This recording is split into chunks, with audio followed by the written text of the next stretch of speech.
সাধারণ জীর্ণ শীর্ণ নিছক কুচকুচে হাফসি কালো গোলাম তার উপরে ঈমান এনেছে। আসহাবু রাসূলিল্লাহ সাল্লাল্লাহু আলাইহি ওয়াসাল্লামের অন্তর্ভুক্ত হয়েছেন, তো তিনি হয়ে গিয়েছেন জান্নাতি ব্যক্তিদের অন্তর্ভুক্ত। আসসালামু আলাইকুম ওয়া রাহমাতুল্লাহ। এই পবিত্র মাসে এই পৃথিবীতে এমন এক মহামানবের আগমন ঘটেছে, যিনি মক্কায় আগমন করেছেন, তো মক্কাতুল মুকাররমা উপাধিতে ভূষিত হয়েছে। যিনি মক্কা থেকে মদিনায় হিজরত করেছেন, তো মদিনা ইয়াসরিব নাম থেকে আল মাদিনাতুল মুনাওয়ারা নামে রূপান্তরিত হয়েছে। আইয়ামে জাহিলিয়াতের সবচাইতে নিকৃষ্ট যুগের দিশেহারা মানুষগুলো তার সাথে ঈমানের সহিত সাক্ষাৎ করেছেন, তো তারা আসহাবু রাসূলিল্লাহ সাল্লাল্লাহু আলাইহি ওয়াসাল্লামের অন্তর্ভুক্ত হয়েছেন।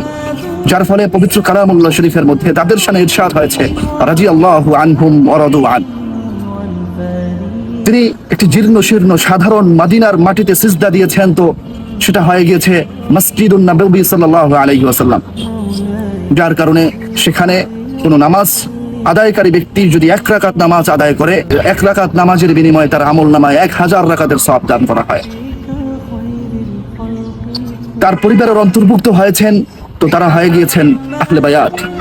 এমনকি এক সাধারণ জীর্ণ শীর্ণ নিছক কুচকুচে হাফসি কালো গোলাম তার উপরে ঈমান এনেছে। আসহাবু রাসূলিল্লাহ সাল্লাল্লাহু আলাইহি ওয়াসাল্লামের অন্তর্ভুক্ত হয়েছেন, তো তিনি হয়ে গিয়েছেন জান্নাতি ব্যক্তিদের অন্তর্ভুক্ত। সুতরাং আসুন আমরা সেই মহামানবের জীবনী নিয়ে এই পবিত্র মাসে, মিলাদুন নবী সাল্লাল্লাহু আলাইহি ওয়াসাল্লামের মাসে অধ্যয়ন করার মাধ্যমে আমরা দুনিয়া এবং আখিরাতের কল্যাণ অর্জন করি। ওয়াফাকানাল্লাহু জামিআ।